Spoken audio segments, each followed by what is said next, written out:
เอ้า มื้อนี้ก็มาสวนพี่น้อง นี่ลงมาสวนนอนอยู่สวนขึ้นนี่นอนเผา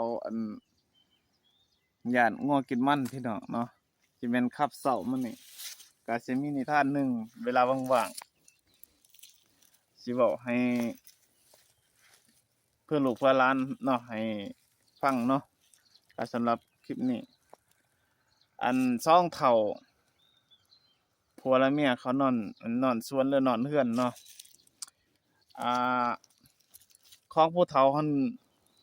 เขาสิเฮ็ดกิจกรรมเงียบๆกันเด้ผู้เฒ่าเด้อายุมันแก่แล้วเด้เนาะเวลาของเขาเวลามันขึ้นเวลามันลงเนาะเวลาเขาสิเฮ็ดกิจกรรมกันเงียบๆเด้เนาะบังเอิญโจรอันนั้นน่ะโจรเท่านั้นสิแม่นโจรบ่ประสบการณ์บ่ได้ล่ะสิไปลักของผู้เฒ่าอยู่เรือนเนาะพี่น้องสิเว้าให้ฟังสิลักของผู้เฒ่าอยู่เรือนของผู้เฒ่าหั้น บัดนี้ของผู้เฒ่านั้นมันขึ้นเนาะมันขึ้นมันก็ว่าเฮ้ยเฒ่ามันขึ้นแล้วว่ามันขึ้นแล้วทางยายอันนั้นก็ขึ้นค่อยๆสิจัดการชุดข่อยจักหน่อยแล้วว่ะ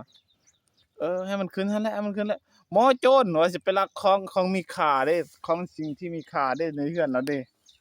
ในเรือนเราเด้เนาะสิเป็นของมีค่าจะเป็นอิหยังต่างๆแหละจะเป็นของวัตถุต่างๆอยู่ในเรือนผู้เฒ่าแหล้วเนาะ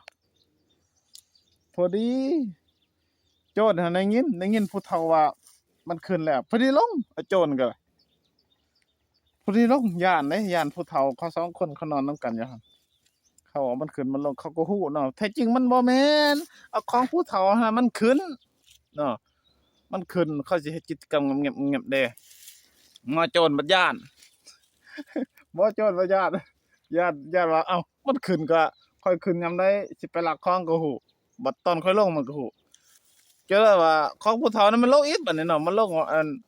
เฮ้ยเฒ่าเออมันลงแล้วว่ะหมอโจรก็ย้านเอ็ดมาน่ะหมอโจรก็ได้โอ้ว่าหมอโจรว่าถอยลงมันก็รู้จักมันขึ้นก็รู้จักว่ะ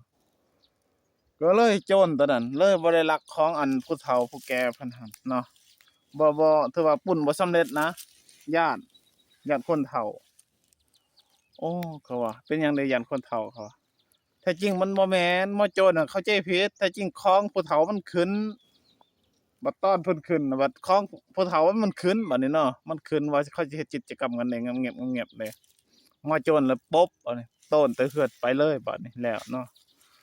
บัดนี้ของผู้เฒ่าแล้วบ่ได้เสียอิหยังบ่ได้เสียหายอิหยังก็ย้อนสองเฒ่านอนอยู่นำกันอยู่ในเรือนเนาะก็คือเอิ้นว่า